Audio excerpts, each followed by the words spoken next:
Dear students, इस lecture में हम समझेंगे two phase method for minimization problems in linear programming. इससे पहले हम टू फेज मेथड पढ़ चुके हैं फॉर मैक्सिमाइजेशन LPP। अब हम पढ़ेंगे two phase method for minimization problem. हमने इस मेथड को एक्सप्लेन करने के लिए एक एग्जाम्पल कंसिडर की है। वैसे बजाय इसके कि हम इसका पहले एल्गोरिथम पूरा डिस्क्राइब करते theoretically, we started with an example और स्टेप वाइज ये समझाया जाएगा कि minimization problem two phase method में कैसे सॉल्व होता है। इससे पहले मैक्सिमाइजेशन हम सॉल्व कर चुके हैं, रेलेवेंट वीडियो लिस्ट में मौजूद है, इंटरेस्टेड स्टूडेंट वहां से देख सकते हैं। सबसे पहला काम, जैसा कि सिंप्लेक्स मेथड में हम करते हैं, two phase method is actually the variant of simplex method और ये स्पेशली डिजाइन किया गया है to handle greater than equality constraints and equality constraints. पहला स्टेप, इस मॉडल की कैनोनिकल फॉर्म बनाना, जिसे हम सिंप्लेक्स LP मॉडल कहते हैं। ये स्टैंडर्ड LP मॉडल है, इसको हम कन्वर्ट करेंगे कैनोनिकल फॉर्म में। उसके लिए हमें क्या करना है, greater than equal to constraint में से सरप्लस वेरिएबल सब्ट्रैक्ट कर देना है। हमने उसका नाम S1 रखा है और less than equal to constraint में हमने स्लैक वेरिएबल ऐड कर देना है और initially equality constraint as it is रहेगी।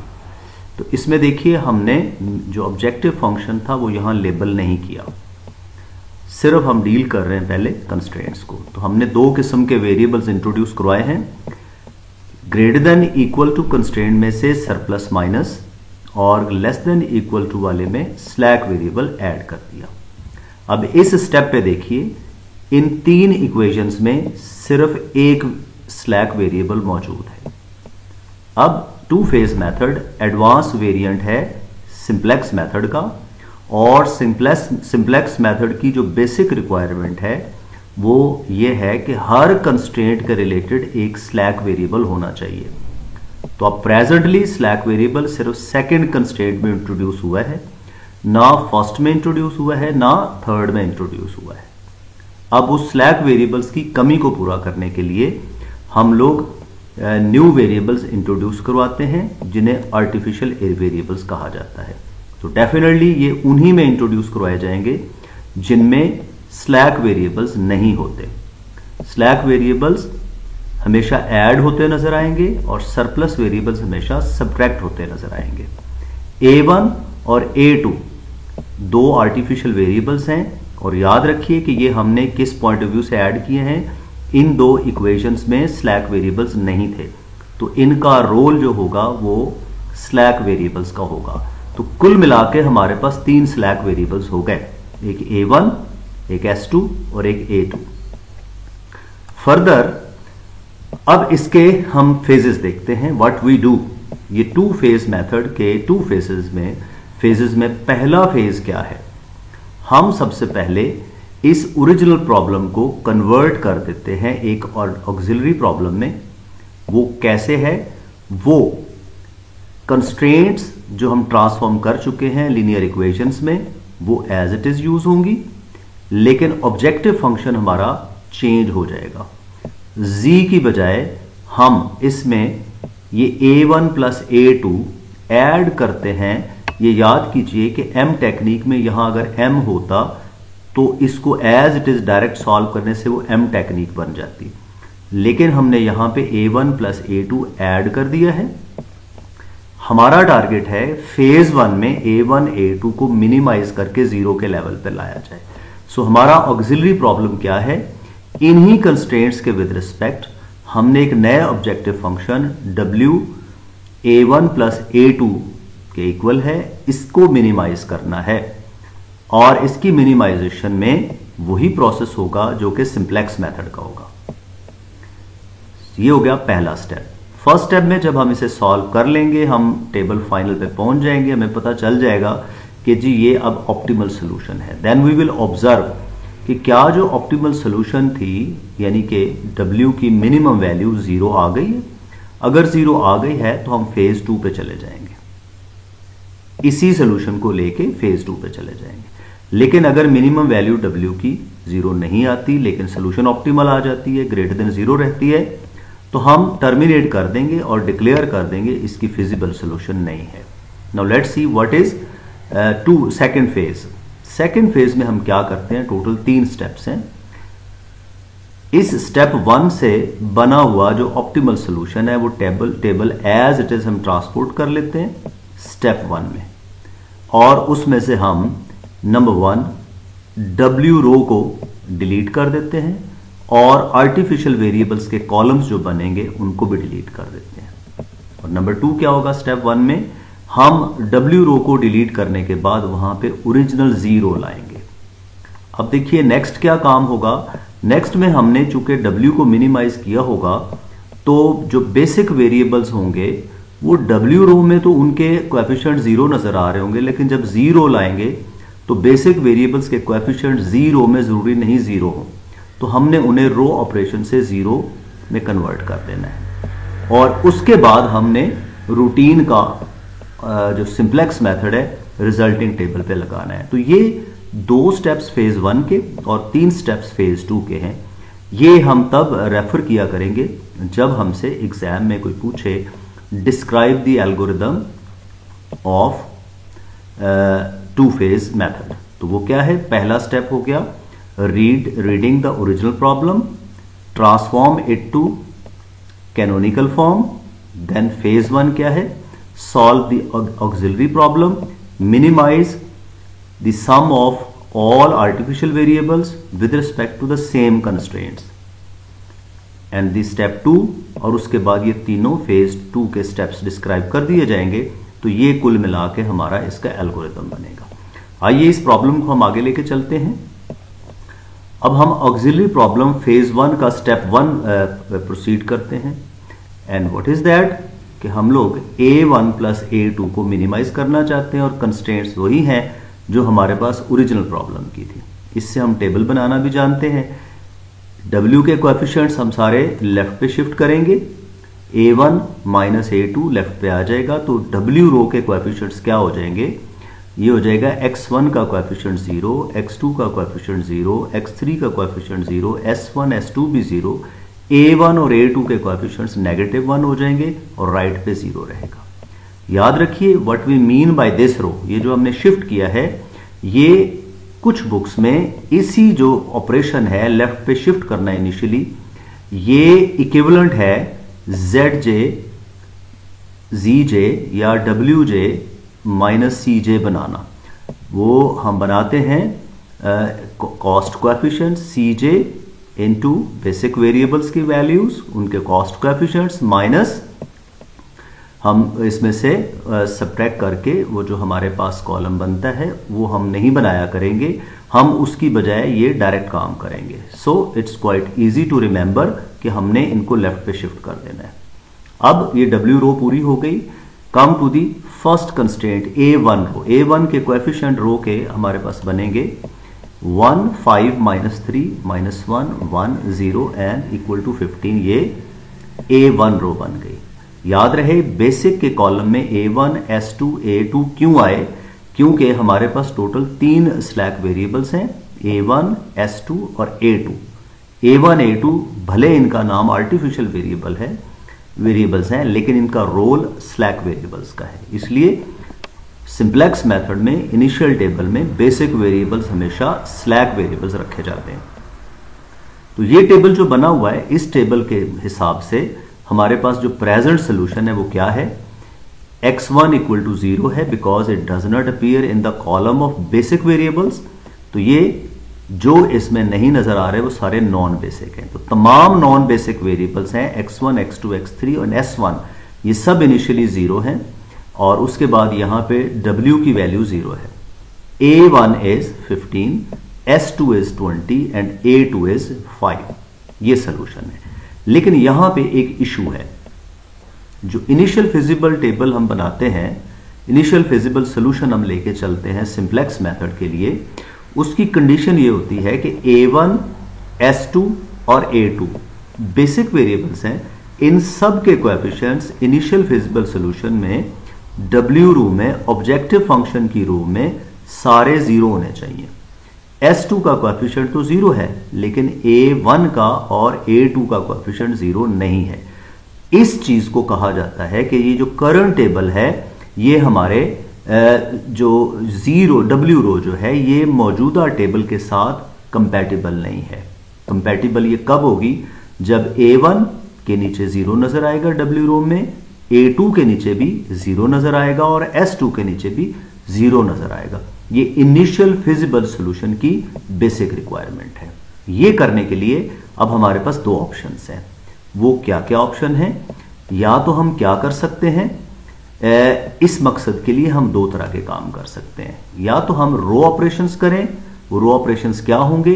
W रो में A1 रो ऐड कर देंगे तो ये 1 और -1 0 बना देंगे, और A2 भी रो ऐड कर देंगे तो ये भी 0 बना देंगे। तो हमारा टारगेट यहां इन तीन की जगह पे 0 बनाना है। एक तो मेथड ये हो गया। दूसरा मेथड ये है कि या हम A1 और A2 की वैल्यूज लेते हैं उनकी इक्वेशन से जिनमें A1 और A2 अपीयर होते हैं। A1 वाली रो है इक्वेशन है और ये A2 वाली। यहां से A1 की वैल्यू आ जाएगी 15 minus all other terms other than A1। ये वैल्यू बनी A1 की वैल्यू, और A2 की वैल्यू इस इक्वेशन में से लेते हैं। ये दोनों वैल्यूज हम W के अंदर पुट कर देते हैं, और वो कैलकुलेशन थोड़ी सी करनी पड़ेगी। ये W की वैल्यू थी A1 प्लस A2, दोनों वैल्यूज लगाई हमने, सिंप्लीफाई किया तो हमारे पास ये बन गया -2x1 minus 6x2 plus 2x3 minus S1 plus 20। लेकिन हमने इस इक्वेशन को भी कन्वर्ट करना है by shifting all the variables to the left of the equality. तो ये लेफ्ट पे आके W plus 2x2 x1 plus 6x2 minus 2x3 plus S1 equal to 20 बन गया। अब ये कोएफिशिएंट्स अगर हम लेबल कर देंगे, W रो को हम खत्म कर दें। मैं रिमाइंड करवा दूं कि ये इक्विवेलेंट है। आप चाहे तो ये ऑपरेशन कर लें, W रो प्लस A1 रो प्लस A2 रो, ऐसे कर लें तब भी ये हो जाएगा। और अगर आप ये एलिमिनेशन का तरीका लगाना चाह रहे हैं तो उसके मदद से भी ये आपके पास W रो चेंज हो जाएगी। So this will be new W रो। अब देखिए हमारे पास बेसिक वेरिएबल्स A1, S2 और A2 थे, उनके कोएफिशिएंट जीरोस नजर आ रहे हैं और बाकियों की हमें कोई प्रॉब्लम नहीं है। ये अब जो टेबल और अब जो सोल्यूशन नजर आ रही है, ये कंपैटिबल बन गई है W row with the initial W। अब हम प्रोसेस शुरू करते हैं जो रूटीन में हम लोग अप्लाई करते हैं सिंप्लेक्स मेथड के ऑपरेशन। तो आप देखिए टू फेज मेथड में पहला काम क्या हुआ कि लगा हम सिंप्लेक्स मेथड ही रहे, लेकिन डायरेक्ट प्रॉब्लम पे नहीं लगा रहे। हमने एक ओरिजिनल प्रॉब्लम की constraints as it is use की, उनसे हमने एक ऑक्सिलरी प्रॉब्लम बनाया जिसका objective function sum of all artificial variables था। उसको हम सॉल्व कर रहे हैं, लेकिन उसको सॉल्व कैसे करेंगे? वही रूटीन का सिंप्लेक्स मेथड। अच्छा जी, अब सिंप्लेक्स मेथड की आइट्रेशन 1 हम लगाते हैं। तो आइट्रेशन जो इनिशियल आइट्रेशन है उसमें पहला स्टेप होता है ऑप्टिमैलिटी चेक करना। मिनिमाइजेशन हमारा टारगेट है W की। मिनिमाइजेशन टास्क में जो ऑप्टिमैलिटी कंडीशन है वो क्या है? All coefficients in W row must be negative और जीरोस। जैसे ही ये नजर आएंगे we will say that this table represents optimal solution। But यहां पे आप गौर कीजिए, W रो में मिनिमाइजेशन के केस में सारे नेगेटिव कोएफिशिएंट्स या जीरो होने चाहिए थे, but we have 2 positive coefficients. ये सोल्यूशन ऑप्टिमल नहीं है। यहां पे एक और चीज भी रिकॉल कर लें कि अगर ये होता मैक्सिमाइजेशन का प्रॉब्लम, सिंप्लेक्स मेथड में ऑप्टिमैलिटी कंडीशन है कि ऑब्जेक्टिव रो में तमाम कोएफिशिएंट्स कैसे होने चाहिए? पॉजिटिव या जीरो। मैक्सिमाइजेशन में पॉजिटिव या जीरो होने चाहिए, यानी कि नॉन नेगेटिव, और मिनिमाइजेशन में तमाम कोएफिशिएंट्स नॉन पॉजिटिव होने चाहिए, मींस जीरो और negative. So this is not optimal solution. अगर ये ऑप्टिमल नहीं है तो we will move to the next step. Not optimal का पता चल गया due to presence of 2 positive coefficients. अब हम आगे बढ़ते हैं। अब हम चाहते हैं कि ये ऑप्टिमल तो है नहीं, अब हम इस सोल्यूशन को अपडेट करना चाहते हैं। मींस इस अपडेट से मुराद क्या है नॉन बेसिक वेरिएबल्स जो कि पॉजिटिव कोएफिशिएंट्स हैं, इनमें से किसी एक की वैल्यू देखिए इनिशियल टेबल में 0 थी, दोनों की 0 थी। हम इनमें से किसी एक की वैल्यू बढ़ाना चाहते हैं, जिसको बढ़ाना चाहते हैं 0 से बढ़ा के पॉजिटिव बनाना चाहते हैं, चेंज करना चाहते हैं। इसका मतलब है हमारा टारगेट है कि इसको बेसिक बनाया जाए। इनमें से बेसिक वेरिएबल बनाने के लिए कोई एक वेरिएबल चूज होना है। तो मिनिमाइजेशन में जो बेसिक वेरिएबल चूज होना है उसका फैसला करना है, और उस वेरिएबल का नाम हो जाएगा एंटरिंग वेरिएबल। और वो होगा कौन सा? For minimization problem the entering variable is the one with most positive coefficient in W row. So x2 is entering variable. यानी मतलब ये हुआ कि x2 को हम अगली टेबल में इनमें से किसी एक की जगह रिप्लेस करेंगे। अब नेक्स्ट स्टेप है, अच्छा यही चीज आप रिकॉल कर लें कि अगर ये मैक्सिमाइजेशन प्रॉब्लम होता तो एंटरिंग वेरिएबल क्या होता? Most negative coefficient. और मिनिमाइजेशन में एंटरिंग वेरिएबल होता है मोस्ट पॉजिटिव कोएफिशिएंट। अब ये पता चल गया कि x2 ने इनमें से किसी एक की जगह लेनी है। अब जिसको हमने यहां से हटाना है उसे कहते हैं लिविंग वेरिएबल।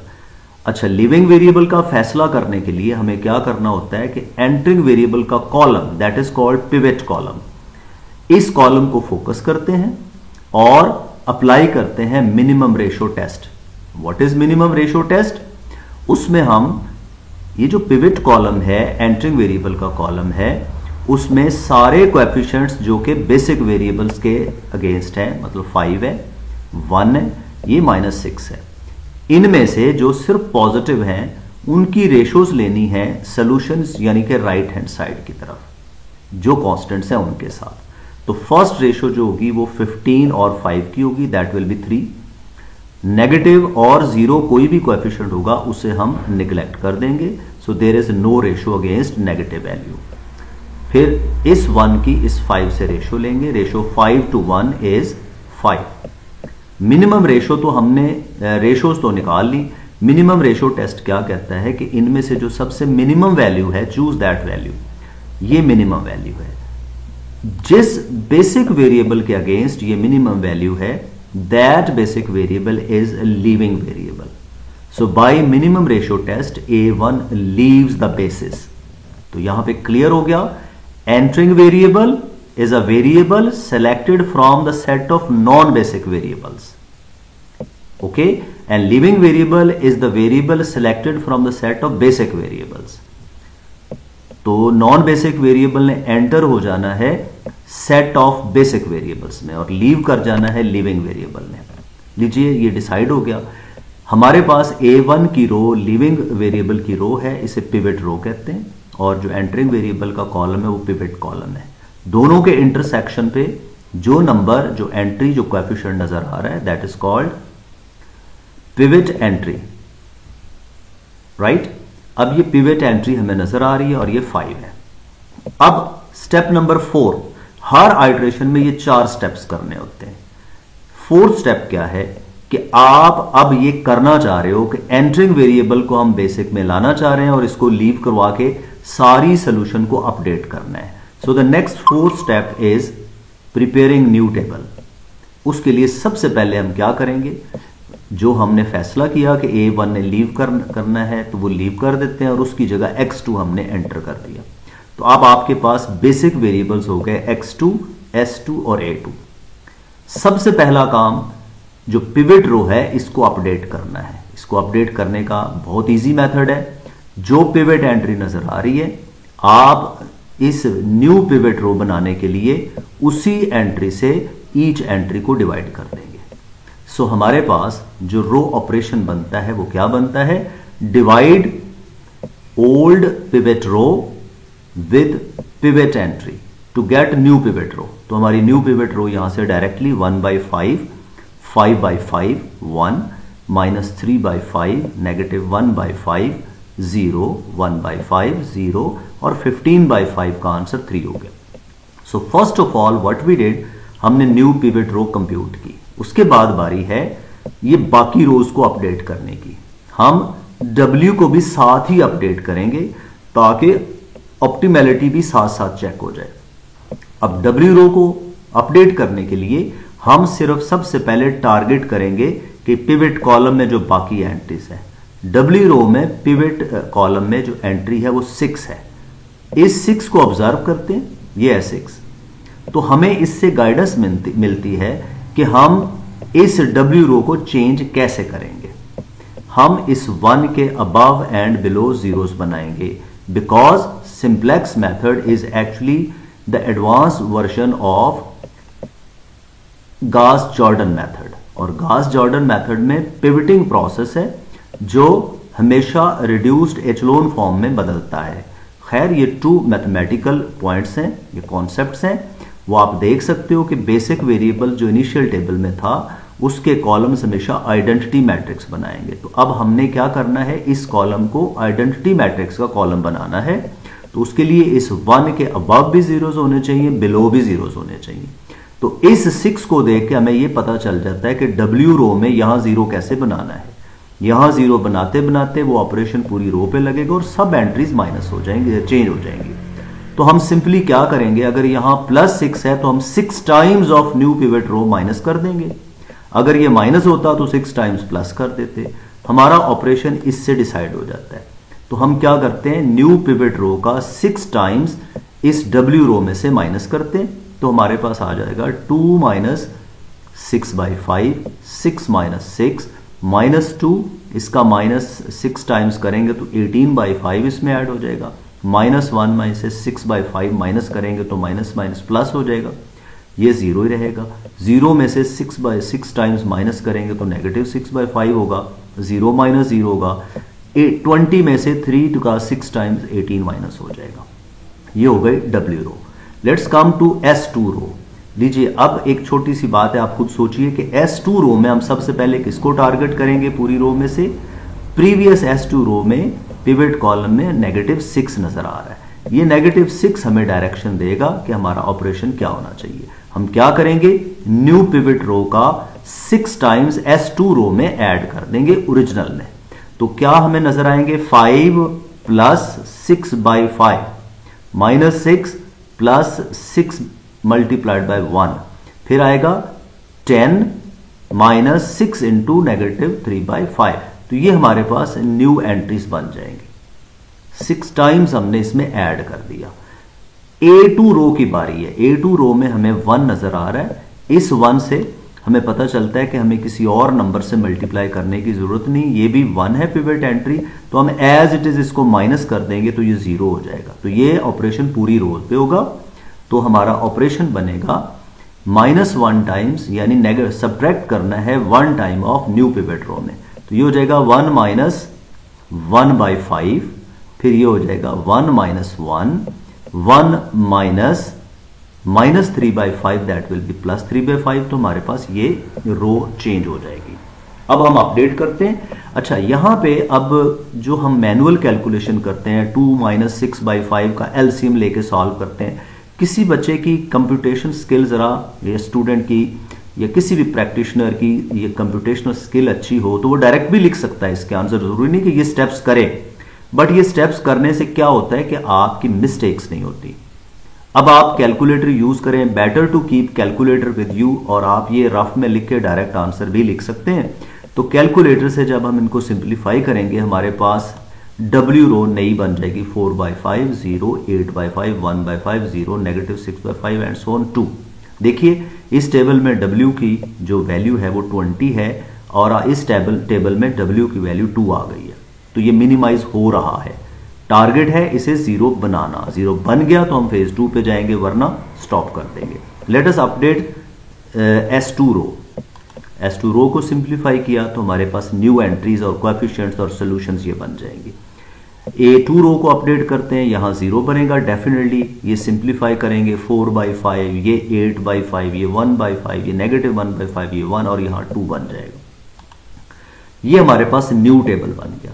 आइट्रेशन जो इनिशियल थी, जो हमने इनिशियल टेबल पे लगाई थी, वो हमारी कंप्लीट हो गई है। अब कंप्लीट हो गई है तो नेक्स्ट आइट्रेशन के लिए हमारा जो टेबल है वो अपडेट हो चुका है। So we will move to the next table. इस टेबल पे आते हैं और ये आइट्रेशन नंबर 1 हो जाएगी। इस टेबल पे आएंगे, फिर से वही चेक करेंगे।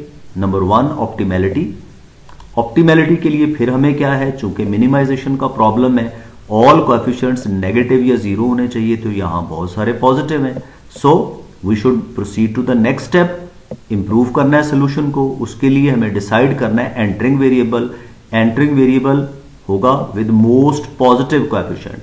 सबके डिनोमिनेटर्स में 5 है, तो इसलिए हम सिर्फ न्यूमरेटर से डिसाइड कर लेते हैं। 8 is the largest numerator, so x3 will be entering variable. x3 entering variable, इसका पिवट कॉलम हमने यहां हाईलाइट कर दिया है। अब हम लिविंग वेरिएबल का फैसला करेंगे बाय मिनिमम रेशियो टेस्ट। आप खुद से मुझसे पहले सोच सकते हैं कि ये नेगेटिव है, ये हम स्किप कर देंगे, निगलेक्ट कर देंगे, इसकी रेशियो नहीं होगी। S2 और A2 के कोएफिशिएंट्स की रेशियोज 38 और 2 से ली जाएगी। ये रेशियोज हैं 38 divided by 32/5, 2 divided by 8/5। Simplify करते हैं तो फर्स्ट की वैल्यू 95/16 आती है, जो कि तकरीबन 6 के करीब आंसर आता है, और 5/4 का आंसर 1.25 है। So this is the smallest ratio. तो by minimum ratio test what happens, A2 should be leaving variable. तो A2 की रो बन जाएगी हमारे पास पिवट रो, और इन दोनों के इंटरसेक्शन पे हमारे पास जो बन जाएगा एंट्री वो 8/5 है। मैं फिर से कहूंगा, पिछला टेबल देखिए, ये हमारे पास 8/5 था। तो जब ये रो बनेगी, इसको हाईलाइट कर देते हैं, ये हमारी नई रो बन गई। इस नई रो में पिवट एंट्री 8/5 है। अब हम टेबल को अपडेट करेंगे, उसके लिए वही रो ऑपरेशंस रिपीट करने हैं। न्यू पिवट रो में A2 को हमने थ्रू आउट कर दिया, उसकी जगह पे x3 ऐड हो जाएगा। न्यू पिवट रो बनाने का क्या प्रोसीजर है, पिवट एंट्री से इस ओरिजिनल जो पिवट रो है उसको हम डिवाइड कर देंगे। डिवाइड करने से हमारे पास न्यू पिवट रो 1/2 0, 1 1/8, -1/8, 5/8 और 5/4 टाइप कोएफिशिएंट्स बन जाएंगे। अब आते हैं पिवट कॉलम के बाकी एंट्रीज की तरफ। W रो में हमें 8/5 नजर आ रहा है, तो हम क्या करेंगे, हमारा ऑपरेशन इस 8/5 से इंस्पायर होकर बन जाएगा। W रो ओरिजिनल में से हम 8/5 times of new pivot row subtract कर देंगे, हमारे पास न्यू एंट्रीज इस तरह की बन जाएंगी। नेक्स्ट x2 रो में हमें -3/5 नजर आता है, तो यहां से पता चलेगा कि अब हम इसमें 3/5 टाइम्स ऐड कर देंगे न्यू पिवट रो का। 3/5 टाइम्स ऐड करेंगे तो हमारे पास ये एंट्रीज चेंज हो जाएंगी। नेक्स्ट रो में हमें नजर आ रहा है 32/5। तो 32/5 से हमें पता चलता है कि पूरी रो, न्यू पिवट रो को 32/5 से मल्टीप्लाई करना है, और ओरिजिनल जो S2 रो है उनके एंट्रीज में से माइनस कर देना है। तो यहां क्या नजर आएगा, 31/5 minus 32/5 into 1/2, that will be 16/5 and so on. सारी एंट्रीज ये बनेगी। Let us simplify W row with the calculators और डायरेक्ट कैलकुलेशन। यहां स्ट्रेट अवे 0 नजर आ रहा है, यहां 0 नजर आ रहा है, यहां 0 नजर आ रहा है, यहां 0 है, ये एलिमेंट्स कुछ बन जाएंगे। सो W रो आपके पास बन गई 5 zeros, -1 -1 0। x2 रो देखते हैं, हमारे पास ये चेंज होके आ जाएगी। S2 रोज हमारे पास चेंज होके ये बन जाएगी। टेबल अपडेट हो गया, सारी रोज अपडेट हो गई। वो कॉलम हमारे पास आइडेंटिटी या एलिमेंट्री कॉलम बन गया, ये एलिमेंट्री कॉलम बन गए दोनों। और अब हमारे पास बेसिक वेरिएबल्स कौन कौन से हैं, x2, S2 और x3। यहां पे कॉलम देखिए, ये x2 का कॉलम, ये S2 का कॉलम और ये x3 का कॉलम, ये तीनों मिलकर आइडेंटिटी मैट्रिक्स बना रहे हैं। अब हमारा काम क्या होगा, आइट्रेशन 1 कंप्लीट हो गई। We will move to next iteration and we will focus on this table. इस टेबल पे आते हैं जी। इस टेबल के लिए क्या करना है, पहला स्टेप वही है, let us check the optimality. W row में कोई कोएफिशिएंट अब पॉजिटिव नजर नहीं आ रहा, सारे कोएफिशिएंट्स नेगेटिव या फिर जीरोस हैं। इसका मतलब है कि मिनिमाइजेशन के प्रॉब्लम में ऑप्टिमैलिटी हमारी अचीव हो गई। So this solution is optimal solution, और ऑब्जेक्टिव फंक्शन यानी कि W की मिनिमम वैल्यू 0 आ गई। जैसे ही ये ऑप्टिमल सॉल्यूशन मिली और W की वैल्यू 0 आ गई, तो हम अब फैसला करेंगे कि हमें फेज 2 पे जाना है या कह देना है कि जी नहीं सोल्यूशन पॉसिबल। तो हमने पढ़ा था एल्गोरिदम में कि अगर मिनिमम वैल्यू 0 आ जाए तो फिर इसकी सोल्यूशन एग्जिस्ट करेगी and we will move to further investigation through phase 2।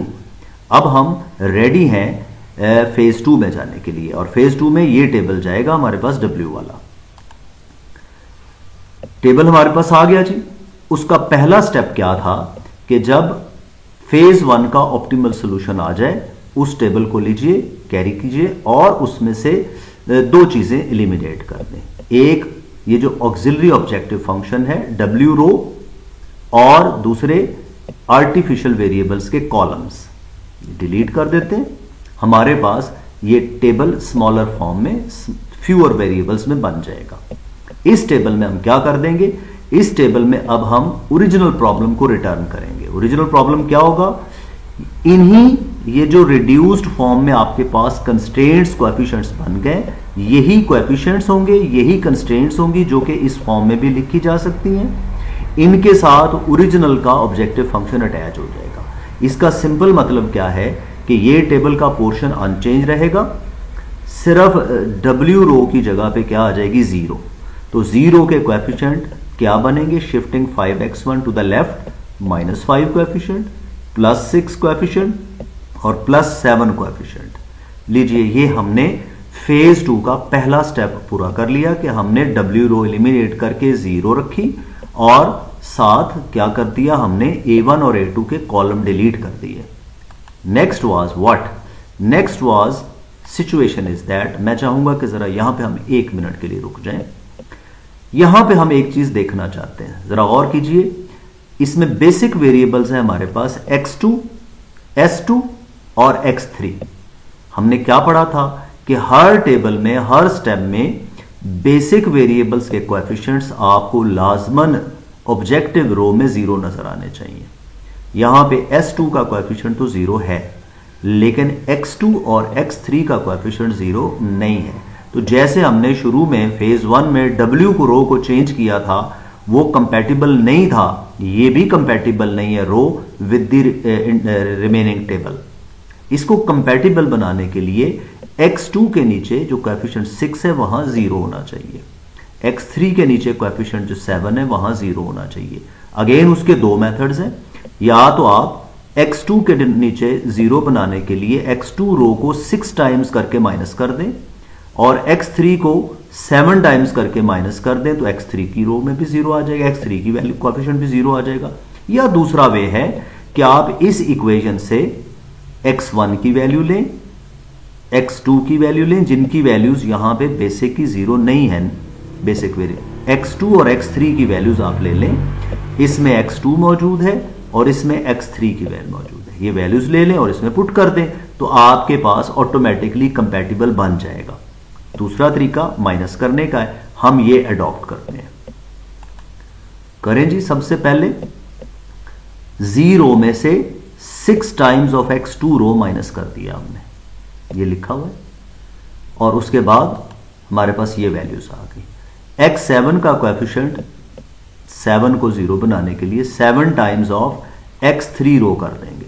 करें जी, 7 टाइम्स x3 रो, तो हमारे पास नई वैल्यूज ये बन जाएंगी। लीजिए अब हम रेडी हैं, हमारा फेज 2 का स्टेप 1 पूरा हो गया और स्टेप 2 भी पूरा हो गया कि z के कोएफिशिएंट्स ऑफ बेसिक वेरिएबल 0 बना देने हैं बाय रो ऑपरेशंस, वो हमने बना दिए।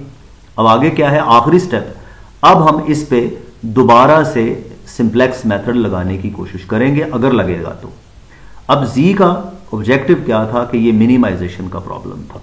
मिनिमाइजेशन के लिए पहला स्टेप क्या होता है, व्हाट इज फर्स्ट स्टेप? पहला स्टेप होता है ऑप्टिमैलिटी चेक करना। तो ऑप्टिमैलिटी में मिनिमाइजेशन में क्या होती है, कोई कोएफिशिएंट नेगेटिव पॉजिटिव नहीं होना चाहिए, सारे नेगेटिव और 0 होने चाहिए। तो देखिए जो हमने अभी कंपैटिबल बनाते बनाते टेबल बनाया था, ये 0 बनाते बनाते बाई चांस वो इसी स्टेप पे ही सारे कोएफिशिएंट्स नॉन पॉजिटिव हो गए, नेगेटिव या 0। अगर यहां पे कोई पॉजिटिव रह जाता है इनको 0 बनाने के बावजूद, तो फिर वही प्रोसीजर होता है एंटरिंग वेरिएबल लीविंग वेरिएबल, और इसकी ऑप्टिमलिटी हम अचीव करते। तो लकीली हमारा इसी स्टेप पे ये जो टेबल है ये ऑप्टिमल सोल्यूशन बन गई है।